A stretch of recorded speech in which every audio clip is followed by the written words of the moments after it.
News 18 के खास कार्यक्रम चौपाल में केंद्रीय मंत्री रविशंकर प्रसाद ने बाबरी मस्जिद को गुलामी की मस्जिद बताया और राम मंदिर पर कोर्ट से जल्द फैसले की अपील की।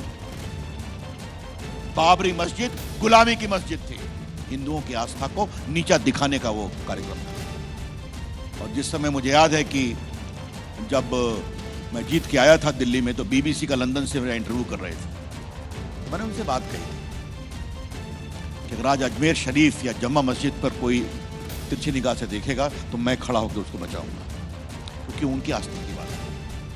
और मुझे मालूम है कि इस देश के बहुमत के मुसलमान भी ये मानते हैं कि हिंदुओं की आस्था के लिए हमें अयोध्या का मामला स्वयं आगे बढ़कर करना चाहिए।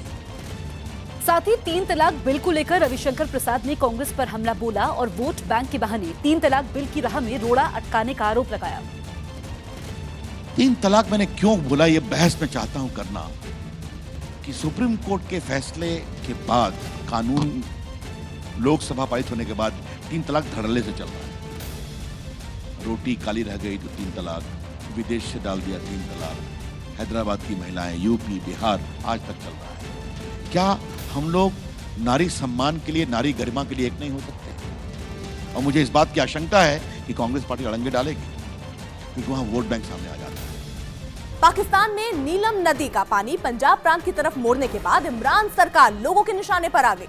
पाकिस्तान के कब्जे वाले कश्मीर के लोगों का आरोप है कि सरकार ने साजिश के तहत उनके हिस्से का पानी छीन लिया, जिसके खिलाफ बड़ा आंदोलन छिड़ा गया, जिसका मकसद पाकिस्तान सरकार का असली चेहरा दुनिया के सामने लाना है। इस आंदोलन की आग मुजफ्फराबाद भी पहुंच गई, जो पाकिस्तान के कब्जे वाले कश्मीर में है।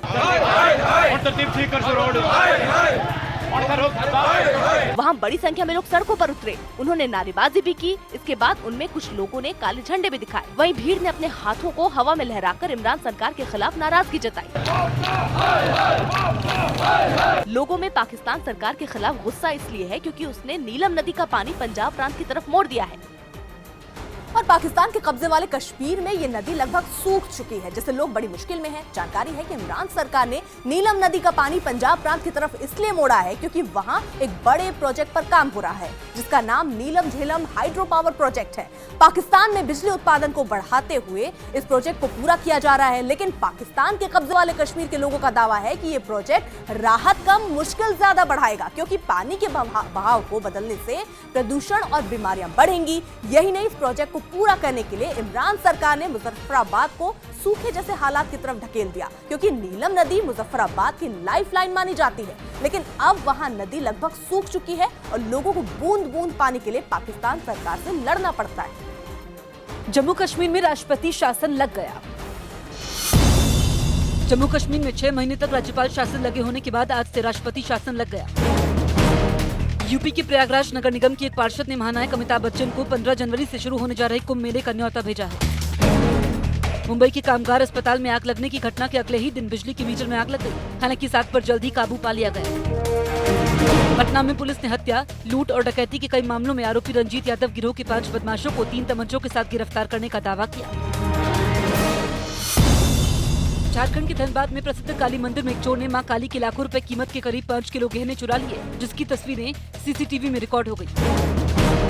यूपी के लखीमपुर और बहराइच के दर्जनों गांव में 15 दिन में कई मवेशियों को मारने वाले तेंदुए को वन विभाग ने पकड़कर दुधवा टाइगर रिजर्व के जंगल में छोड़ दिया। यूपी के ललितपुर में नशे में धुत एक महिला ने बीच सड़क पर जमकर हंगामा किया। यूपी में नोएडा के सेक्टर 29 में चोरों ने एक शॉपिंग कॉम्प्लेक्स की दुकानों का ताला तोड़कर लाखों का सामान चोरी कर लिया। बिहार के रोहतास में पुरानी रंजिश में एक आदमी की गोली मारकर हत्या कर दी गई। मध्य प्रदेश के उज्जैन में सांदीपनी आश्रम में भगवान श्री कृष्ण को ठंड से बचाने के लिए गर्म कपड़े पहनाए गए और अलाव जलाया गया। अमेरिका के राष्ट्रपति डोनाल्ड ट्रंप ने सीरिया में ISIS के खात्मे के बाद वहां से अपने सभी सैनिकों को वापस बुलाने का फैसला कर लिया। तुर्की में समुद्री तूफान में फंसे कार्गो जहाज से कोस्ट गार्ड ने 16 लोगों को सही सलामत बचा लिया। अमेरिका की टेक्सास में एक कार में अचानक आग लगने के बाद उसमें सवार ड्राइवर की पुलिस ने वक्त रहते जान बचा ली।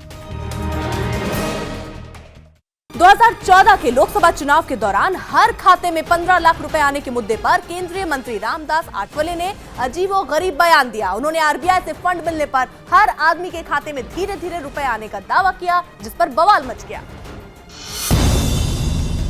क्योंकि कांग्रेस ने इशारों में एनडीए की सहयोगी आरपीआई यानी रिपब्लिकन पार्टी ऑफ इंडिया के अध्यक्ष रामदास आठवले के बयान के बहाने पीएम को ही घेर लिया। आज अठावले कुछ और बोल रहे हैं। मैं समझता हूँ उन्हें मोदी जी के बातों को ठीक से पढ़ना और याद करना चाहिए कि नरेंद्र मोदी ने कितना बड़ा झूठा वादा देश की जनता से किया था।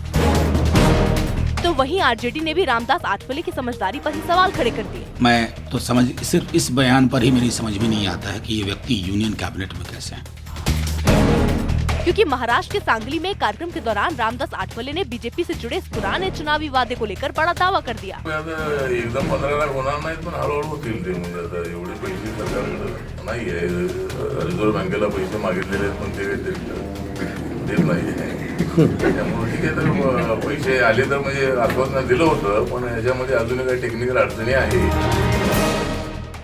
रामदास आठवले के इसी बयान की वजह से बीजेपी एक बार फिर कांग्रेस और आरजेडी के निशाने पर आ गई। इस मामले में बीजेपी पर सियासी हमले का मौका आम आदमी पार्टी ने भी नहीं छोड़ा, जिसने बीजेपी पर हर खाते में 15 लाख के चुनावी वादे के लिए आरबीआई पर दबाव बनाने का आरोप भी जड़ दिया। 15 लाख विदेशों से काला धन लाकर उसमें से देने का वादा किया था। ये आरबीआई से रिजर्व पैसा भी मांग रहे हैं।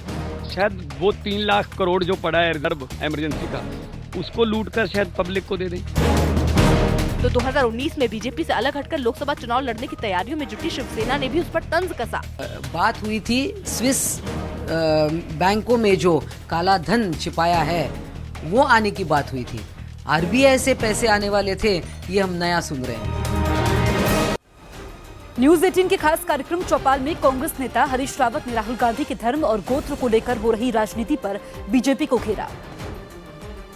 राहुल गांधी जब अपने पिता की चिता पर अग्नि देते हैं तब कोई धर्म नहीं पूछ रहा है। जब वो केदारनाथ 20 किलोमीटर पैदल चल करके शिव जी के आगे ध्यान लगा रहे हैं तब कोई नहीं पूछ रहा है।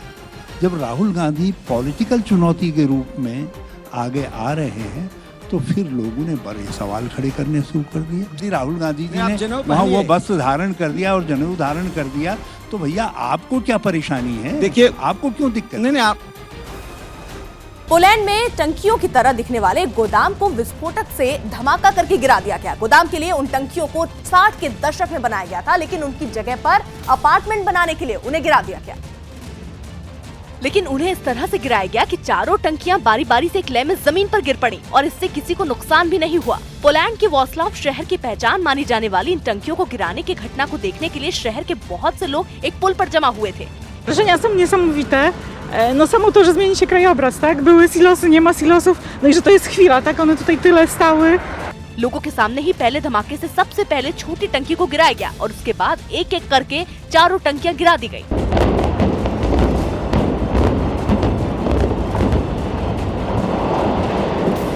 टंकियों के गिरने से बड़ी दूर तक और बड़ी देर तक धूल का गुब्बार उड़ता रहा। बाद में वहां पर सिर्फ मलबा ही बचा। इन गोदामों की मालिक कंपनी ने जानकारी दी कि टंकियों वाली जगह पर अब अपार्टमेंट बनाए जाएंगे।